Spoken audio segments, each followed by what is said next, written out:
Para business leaders dan intellectual business community, kita lanjutkan dalam segmen ketiga diskusi kita hari ini, The Test of a Prince, yang membicarakan tentang bisnis keluarga, bagaimana seorang calon ahli waris ini bisa menduduki posisi jabatan pemimpin perusahaan dengan memenangkan hati ataupun pertempuran dengan keluarganya. Dan hari ini kita masih mencari penerapan ini dengan pengalaman dari Pak Charles Serang yang telah mengalami semua suka dukanya bisnis keluarga dan bagaimana beliau akhirnya bisa menjadi the prince, ya, orang yang bisa menjadi pewaris ke bisnis dari keluarga ini. Buat para business leaders dan intellectual business community yang ingin berpartisipasi, jangan lupa untuk SMS ke 0896 dan yang terpilih akan mendapatkan buku berjudul Family Business yang ditulis oleh Pak Charles Serang, ya, dan ditandatangani oleh Pak Charles Serang. Pak Charles, kita lanjutkan. Tadi Anda katakan bahwa itu cultural, Anda sering nangis dan kemudian merasa tadinya harus 5 menit, bisa karena kultur harus 2 jam, ya. Pada saat itu kan Pak Charles lagi masih muda, Pak, ya. Masih muda, baru pulang dari Amerika, lagi hot-hotnya. Ya, kalau kita baru pulang dari Amerika, rasanya kalau ngelihat orang Indonesia maunya marah gitu, ya. Kok kayaknya kayak begini. Tapi after a while, mungkin saya nggak tahu, Pak Charles melihat sebenarnya kultur yang cocok ke kita tuh seperti apa sih? Apa kultur memang seperti itu atau kultur yang memang kultur Jawa yang ternyata Pak Charles benci pada saat itu ternyata ada nilainya gitu loh? Nggak tahu. Iya. Saya melihat one man show itu di Indonesia mungkin nggak jalan, ya. Kalau di Amerika kan one man show semuanya. Mungkin arti ambil keputusan itu kan just the CEO can do something, right. Semua follow tuh. Di sini kan sering dijegal gitu. Jadi kita harus ada kebersamaan. Teamworknya luar biasa. Maka di Indonesia ada mungkin combination between Japanese and American style, ya. Jadi kita banyak gathering, get together. Pernah saya gunakan yang American style, berarti saya main perintah, saya jelaskan masalahnya, nggak jalan sama sekali itu di dalam implementasinya, ya. Jadi apa yang saya jalankan, saya rangkul mereka, saya ajak bicara mereka, dan lama-kelamaan menjadi kayak sense of belonging kita timbulkan lagi. Dan itu lebih kuat sekali. Dan mereka tanpa kita arahkan, mereka udah kerja gitu, udah benar-benar committed gitu. Nah itu perlu waktu, pasti perlu waktu. But do you feel comfortable seperti itu? Atau you feel comfortable sebenarnya? Pertama, harusnya gaya barat aja gitu. Saya lebih senang di luar negeri, ya, karena kan saya punya perasaan karena saya educated di luar negeri, saya rasa itu lebih cepat gitu. Tapi nyatanya nggak jalan di Indonesia gitu. Jadi kita mesti dekat dengan mereka, kita get together dengan mereka. Akhirnya saya harus ke bawah. Di rasa sombong saya, keangkuhan saya itu, ya akhirnya mau nggak mau harus dimiliki oleh kita semuanya gitu. Dan akhirnya ide-ide yang kita dapat dari apapun ide yang baru itu dapat dari mereka semuanya. Jadi ya think tanknya atau brainstorming yang kita jalankan hampir tiap bulan sekali itu terdapat dari mereka semua. Jadi menurut Pak Charles, you see the beauty juga. Ternyata this culture juga ada beauty-nya juga, walaupun awalnya 5 menit kenapa jadi 2 jam gitu, ya.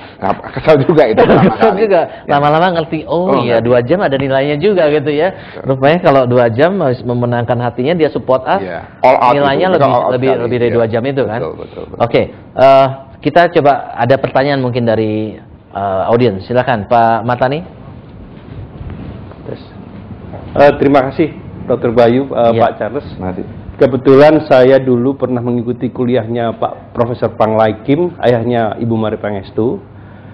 Beliau membuat satu statement yang agak keras bahwa perusahaan keluarga itu ditaksir maksimum umurnya 3 generasi. Saya tidak tahu Pak Charles itu ada di generasi keberapa. Itu yang pertama. Kemudian yang kedua, saya barusan mendapatkan jawaban bahwa ada satu buku yang ditulis oleh Isaac Adises, itu yang menulis tentang buku Corporate Life Cycle, bahwa di dalam entity bisnis itu kan ada 4 karakter orang: performer, entrepreneur, administrator, dan integrator. Nah, setiap siklus ternyata teaming itu harus dirubah-rubah, Pak. Nah, saya tidak tahu, bisa saja Pak Charles punya 4-4-nya, bisa saja Pak Charles punya 1 atau 2, tapi terakhir ini saya mendapatkan jawaban bahwa 4 set daripada orang ini harus ditata, Pak. Nah, inilah kegagalan daripada perusahaan keluarga. Ternyata bukan karena generasi ketiganya, tapi karena teaming itu harus selalu dirubah, tapi tidak dirubah. Ini barangkali saya mohon penjelasan dari Pak Charles. Jadi mungkin kalau kita perjelas, Pak, menurut corporate life cycle tersebut, ya, kalau as pendiri harus punya sifat entrepreneur gitu, Pak? Tidak, jadi pada siklus pertama, itu yang disebut dengan tahap courtship, itu entrepreneur, EPAI, E itu harus menonjol. E-nya harus menonjol. Performer, ya, itu kecil. Oke. Administrator kecil, integrator kecil.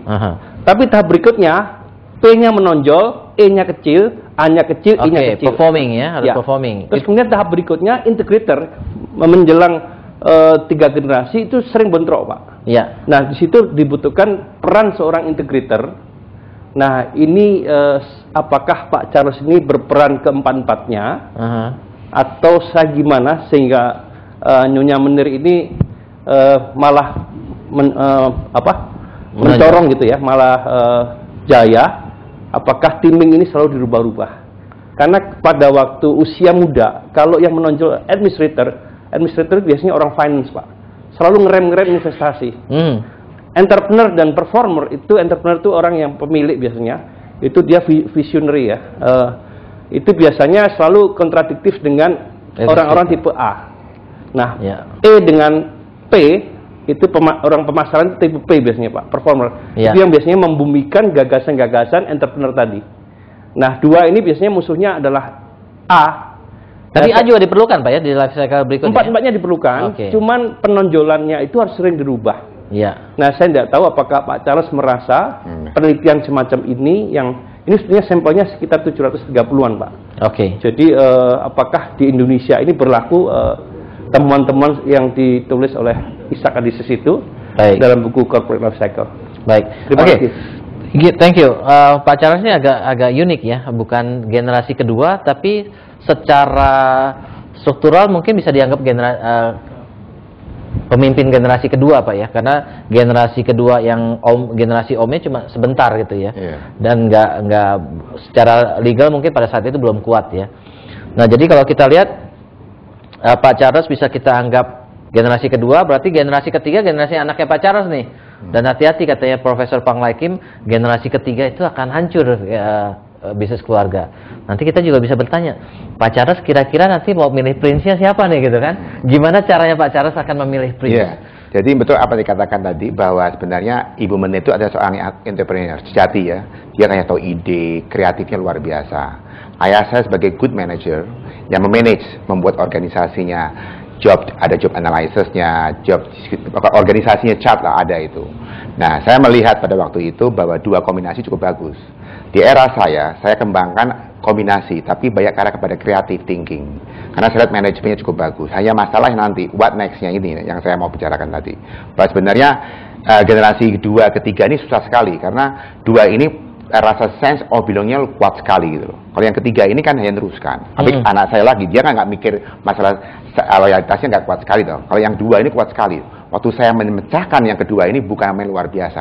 Saya harus menunggu sampai mereka meninggal dunia. Itu kan nggak gampang buat orang meninggal sampai mati ya. Jadi gimana sampai dia mau jual saham itu kan nggak gampang dong. Kita kan saya beli sahamnya. Jadi berarti semacam kayak rejuvenation. Jadi berarti kayak to rejuvenate, kembali lagi pada generasi pertama lagi sekarang ini. Jadi bukan lagi namanya ketiga, tapi kembali ke pertama lagi. Jadi you consider yourself sekarang saya pertama lagi karena saya mengambil seluruh saham mereka lagi menjadi milik saya toh. Nah, menjadi kendala lagi toh. Apa yang saya bentuk sekarang ada sekarang corporate culture juga saya buat namanya kayak semacam ada payungnya. Timbulnya konflik kalau payungnya nggak ada sama sekali. Jadi ada holding company kita bentuk. Mungkin dulu kita nggak pernah belajar bagaimana cara restructure the whole thing. Sekarang saya buat namanya holding company. Di dalamnya ada beberapa perusahaan lagi. Sehingga yang penting sebagai payungnya. Di situ ada beberapa perusahaan kecil. Kalau ada konflik, ya yang kecil itu yang konflik, bukannya di atas. Pak, sekarang I see that you have gone through difficult times dengan you punya bisnis keluarga dengan keluarga-keluarganya sampai dengan Pak Charles can dapat Nyonya Menir didapatkan dengan perjuangan. Dengan considering all your experience itu, how are you going to manage? Who's gonna take care? Siapa yang akan jadi pewaris saya berikutnya? What will be your policy, Pak? Sekarang saya berikan the right man at the right place ya. Saya didik, saya punya saudara keponakan, saya didik juga anak-anak saya semua. Saya belum bisa melihat ya, tapi saya sudah ada feeling ya, who be the next. Karena nggak mungkin satu kapal dengan 2 kapten. No? Yang saya rasakan dulu kan banyak kaptennya, satu kapal itu nggak ombang-ambing. No? Sekarang kita yakinkan bahwa satu kapal, satu kapten. Nggak mungkin lah. Misalnya saya punya anak, share-nya sama misalnya. Saya nggak mungkin at the end of the whole life, kita kasih dia 2 orang sebagai pemimpin gitu. Yes. Mestinya ya ada 1 orang yang katakan the real one. Nah, untuk bisa menentukan itu, kita harus berani memberikan saham mereka semacam majority gitu. Kalau enggak, ya dia akan sekarang jalan. again, how are you going to test them, Pak? Siapa yang akan berhak untuk naik? Ya, saya latih tiap 3 bulan. Itu anak saya harus pulang ke Indonesia. Itu pertama itu. Lalu saya kasih beberapa pekerjaan. Saya ingin tahu bagaimana dia punya interest terhadap perusahaan. Saya jelaskan dalam YouTube namanya, kalau namanya value nilai-nilai tumbuh. The value is very important. The belief ya, bahwa kita hidup dari jamu, sekarang kita kembali itu jamu lagi. Saya kembalikan dalam arti rasa kepemilikan itu. Itu yang saya gugah dulu. Lalu perjuangan kita ya, mungkin anak-anak sekarang kan nggak mikir what you have done so far. At least they know. Terus what's the next? Misi kita kemana ke depan, bagaimana tantangannya, challenge, jadi berarti saya berikan satu edukasi di dalam diri dia sebagai bagian daripada tubuh perusahaan itu sendiri, kedekatan dengan pekerjanya, itu saya udah dekatkan tuh, itu every 3 to 6 months. Oke. Jadi siapa aja Pak yang kandidatnya? Iya. Yang ada keponakan saya, juga ada anak saya juga, mereka masih muda dan masih changing ya. Dia punya ada keponakan, ada anak, ada calon mantu.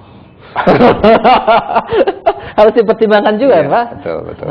Iya. Nah, jadi kalau anak fair, ya kita be fair bahwa nggak lepas bahwa orang luar pun juga punya hak untuk bisa masuk gitu loh. Iya, apalagi kalau misalnya anaknya perempuan kan, sometimes dikasih posisinya kedua ke dia, tetapi yang sesungguhnya yang memerintah adalah spouse-nya gitu misalnya, betul, kan. Betul. Nah, itu juga apakah itu masuk ke dalam punya pertimbangan? Betul. Yang saya lihat sekarang, yang saya lihat adalah bagaimana mereka bentuk networking. Sekarang dalam hidup Indonesia ini ya, atau dunia maupun juga kita perlu komunikasi yang luar biasa. Tidak matter of how smart you are, tapi how good you are going to have a good communication with yourself. Berarti kemampuan integratornya juga ya, kemampuan integrator yang seperti dikatakan oleh Profesor Martani itu you see that important pada fase dan ini. Dan corporate culture-nya udah jalan. Jadi berarti sistemnya udah jalan, cara katakan value udah ada semuanya, tinggal terus teruskan aja. Bagaimana the next step? Berarti kita harus kembangkan kreativitas kita, dan endingly mungkin kalau kita mengembangkan, kita sekarang udah bisa quote-unquote bisa join dengan perusahaan luar negeri, kan bisa beberapa touch yang kita bisa kembangkan lagi gitu. Oke, Pak Charles, very interesting. Kita harus break dulu sampai pada segmen berikutnya. Dan para business leaders dan intellectual business community, jangan lupa untuk berpartisipasi dengan mengirim SMS ke 0896 kali 788, dan buat yang terpilih akan mendapatkan buku berjudul Family Business dari Pak Charles Serang dan ditandatangani oleh Pak Charles Serang. Kita akan masuk dalam segmen berikutnya.